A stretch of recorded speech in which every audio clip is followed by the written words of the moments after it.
Jadi suatu rezim atau suatu organisasi atau suatu kelompok yang melancarkan sesuatu atas dasar kebohongan akan dipatahkan. Saya juga heran. Ya, ada orang yang mengatakan Indonesia gelap. Ya, saya kalau dia memang merasa gelap ya itu hak dia. Tapi kalau saya bangun pagi saya lihat Indonesia cerah. Iya kan? Kalau saya ketemu petani, petani gembira. Presiden Prabowo Subianto merasa heran ada pihak yang menilai Indonesia gelap. Hal itu disampaikan Presiden Prabowo dalam acara silaturahmi ekonomi bersama para menteri, pengusaha hingga pelaku perbankan Selasa 8 April 2025. Memberi peningkatan tarif yang begitu tinggi kepada banyak negara. Ini bisa dikatakan menimbulkan ketidakpastian dunia. Banyak negara yang cemas. Ya.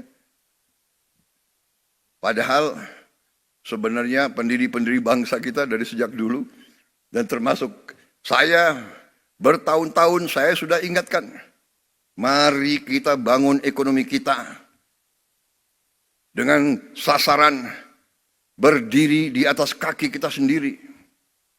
Saudara, itu pembukaan, dan sekarang saya ingin mengundang beberapa tokoh dalam pengelolaan ekonomi kita untuk menyampaikan kondisi ekonomi yang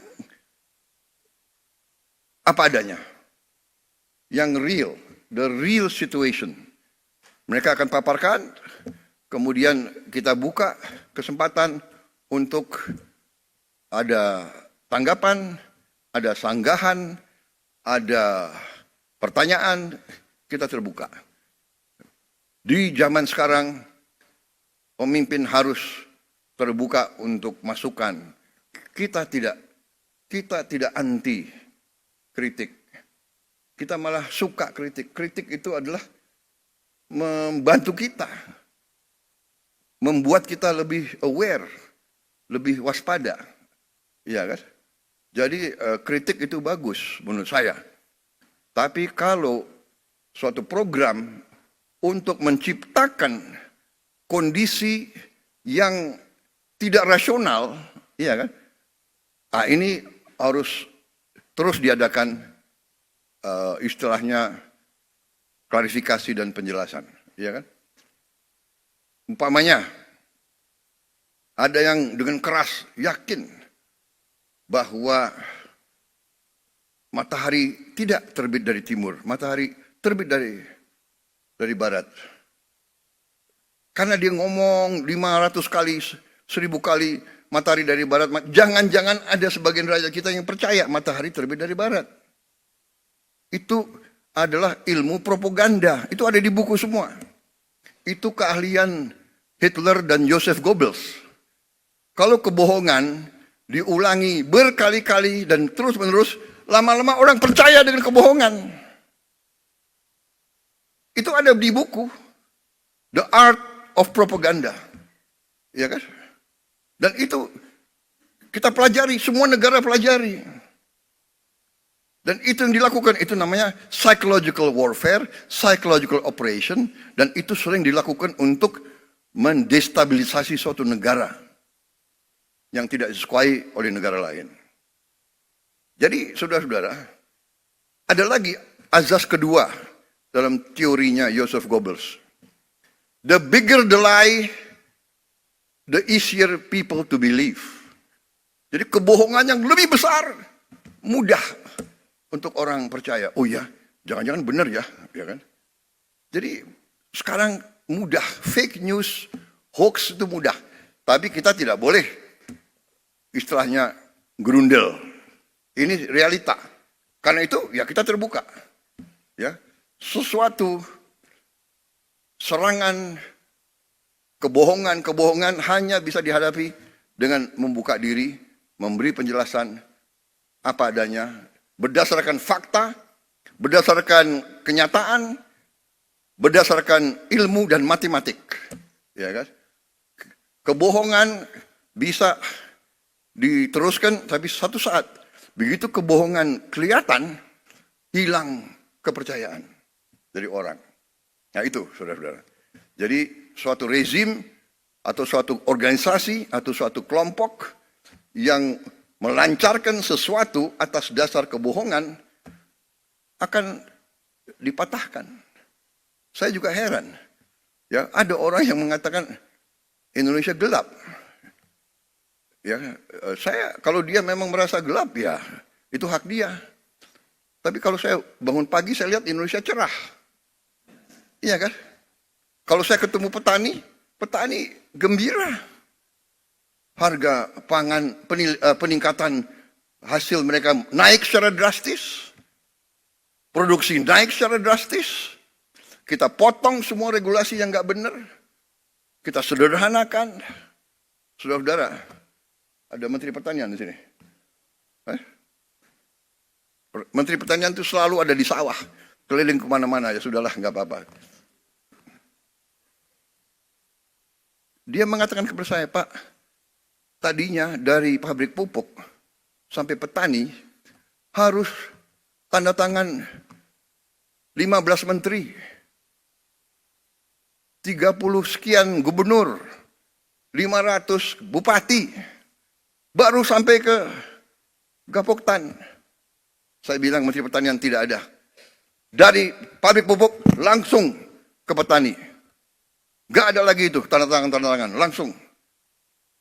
Alhamdulillah, pupuk yang tadi langka, yang tadi banyak diselundupkan, yang banyak dikorupsi, sekarang sampai ke desa-desa. Hanya ada beberapa tempat yang masih, saya dapat keluhan dari Gubernur Aceh, pupuk di situ masih sedikit kurang lancar. Ya ini segera kita akan atasi. Apa yang maksudnya? Begitu ini semua perizinan kita hilangkan, lancar itu arus ke produsen, produksi langsung naik, saudara. Jadi ini pelajaran bagi kita semua, dan inilah yang saya akhirnya ambil kesimpulan, oke, saya harus proaktif, saatnya sudah ada evidence, ya saya sekarang berdiri agak lebih optimis, lebih percaya diri, karena evidence-nya sudah mulai kelihatan.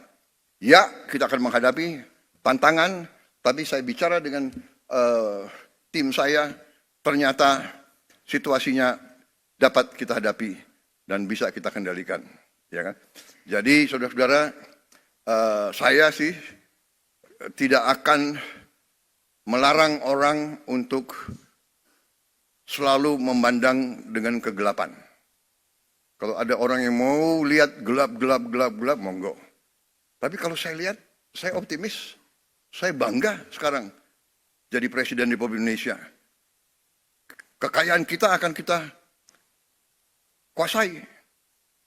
Akan kita kelola. Untuk sebesar-besarnya kepentingan rakyat. Mungkin banyak kecewa, tapi dibandingkan dengan ratusan juta rakyat kita yang akan merasa bahagia, yaitu tugasnya pemerintah. Saudara-saudara, waktu saya minta disederhanakan arus pupuk ke petani, pupuk dari pabrik milik pemerintah, pupuknya disubsidi pemerintah, uang rakyat. Iya kan? Kenapa terlalu banyak perantara? Kenapa terlalu banyak middleman.